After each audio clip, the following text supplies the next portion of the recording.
Okay, not far from Carson City, due south, is a little town called Genoa.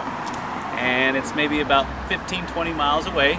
But the reason why it's important is because it's one of the oldest settlements in the area. Actually older than Carson City. And believe it or not, we're standing not far from one of the early Mormon settlements, which was built in 1851. It don't get much older than that. And in the background there is the old courthouse built around the same time period. I would show you around in that, but it's really long and lengthy and I don't want to bore you to tears, but it's fantastic. If you ever get a chance to come out here, it's worth the trip, trust me. I'm going to show you some of the older buildings in the area, especially the Mormon Fort, and one individual who was very prominent in this town, and I think you should know about it, so let's go check it out. Okay, so I'll give you a little history lesson. Now, in case you didn't know, back in 1850, Nevada was actually the Utah Territory. So the Mormons came out here and they were having problems with the Indians, so they built this fort, and you can see the fence around it.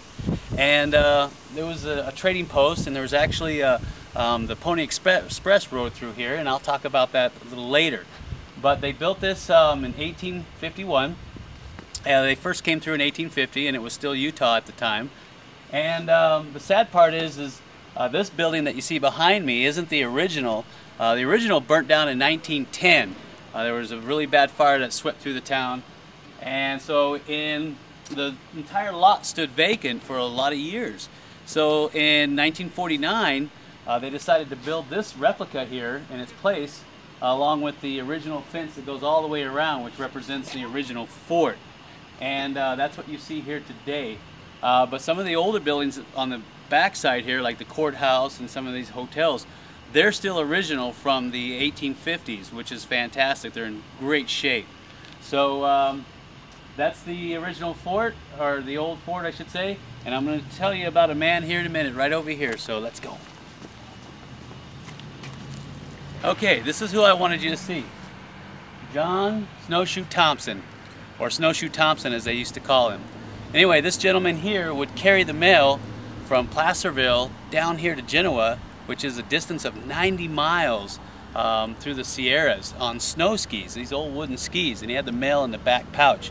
Now the interesting thing is he did it alone, and even on the worst day he could do it in 2 days. 90 miles in 2 days across the Sierras, which is almost impossible if you think about it. But he used to deliver the mail here because the Pony Express used to come right through here. The route is actually right over there by the Mormon Fort. So anyway, he did this from a period of from 1856 up to 1876, and he didn't even get paid for it. And then of course when he asked Congress for a little compensation, they pretty much told him no. But he died later in the 1890s. In this particular town, he's considered a hero because he did things that nobody else could ever do. And even today, I can't imagine how anybody would cross the Sierras, even in the worst snowstorms, in 2 days. But he did it on an old pair of wooden skis and a stick, and he had the mail in his backpack. So anyway, I just thought you should know about this guy, John Snowshoe Thompson, American hero.